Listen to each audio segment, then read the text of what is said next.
Lengua materna. Español. Tercer grado. Bloque 1. Secuencia 1. Leer una novela completa. Novelistas a través de la historia.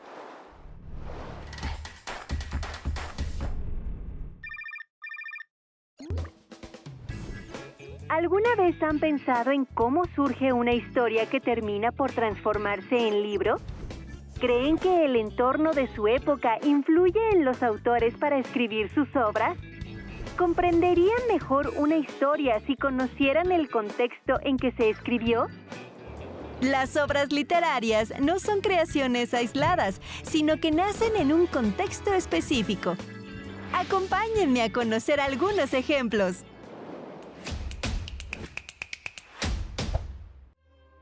Investigué sobre las circunstancias de vida de los autores de algunos libros y me encontré una historia interesante Acerca de una adolescente que sufrió la persecución de los nazis durante la Segunda Guerra Mundial, liderados por Adolfo Hitler, máximo dirigente de Alemania entre 1934 y 1945. Esa chica escribió un libro que se llama El diario de Ana Frank, y cuando lo leí me impactó muchísimo. El racismo que vivió Ana a sus 13 años junto con su familia por ser judíos la llevó a escribir un diario en el que anotó todo lo que iba experimentando y sintiendo durante los casi 3 años en los que estuvo escondida con otras 7 personas para escapar de la persecución de los nazis durante la Segunda Guerra Mundial. Cada detalle que ella relata en su diario me ayudó a comprender todo el sufrimiento, dolor y desesperación que sentía al estar separada de su familia y no saber de ella cuando la llevaron al campo de concentración. Esta obra muestra cómo la circunstancia de vida de la autora influyó de manera decisiva en lo que escribió. Asimismo, gracias a su libro podemos conocer parte de lo que ocurrió durante la Segunda Guerra Mundial.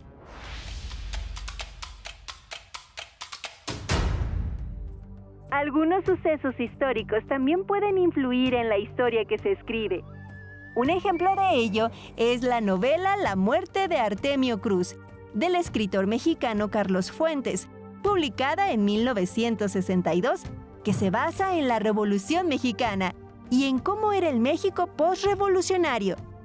A Carlos Fuentes le llamaron la atención las consecuencias que dejó la revolución, como los engaños, corrupciones y despojos, entre otras. Hechos que lo motivaron años después a escribir La muerte de Artemio Cruz, que en pocas palabras trata sobre la agonía de un exguerrillero de la Revolución Mexicana, corrupto y oportunista, que supo aprovechar su contexto para enriquecerse. En este caso es claro que Fuentes no vivió la Revolución Mexicana, pero sí la postrevolución y ciertas situaciones que lo inspiraron para el desarrollo de esta novela, que es una radiografía de esa parte de la historia de México.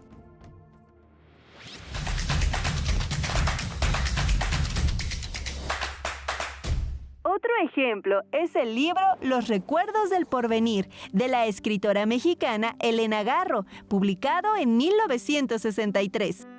La autora narra cómo era la época postrevolucionaria en México y durante la Guerra Cristera, aunque fue escrita mucho tiempo después, en 1951, cuando ella vivía en París, y la continuó después entre 1952 y 1953, cuando vivía en Berna, Suiza.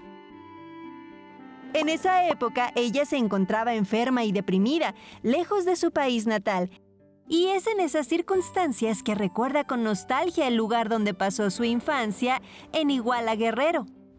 Recordó a las personas que conoció, cómo vivían y los abusos que padecía el pueblo por parte de los militares.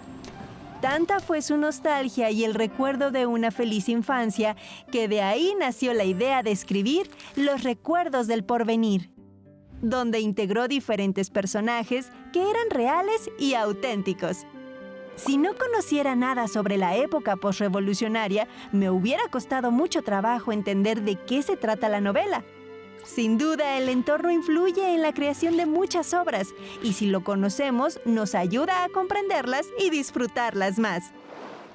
Conocer los contextos nos ayuda a tener una interpretación más real de lo que los autores quieren transmitir, además de que nos permite comprender mejor las obras y generar mayor interés y curiosidad por ellas. ¿Listos para conocer el contexto de las historias que han leído o que leerán? ¡Nos vemos pronto!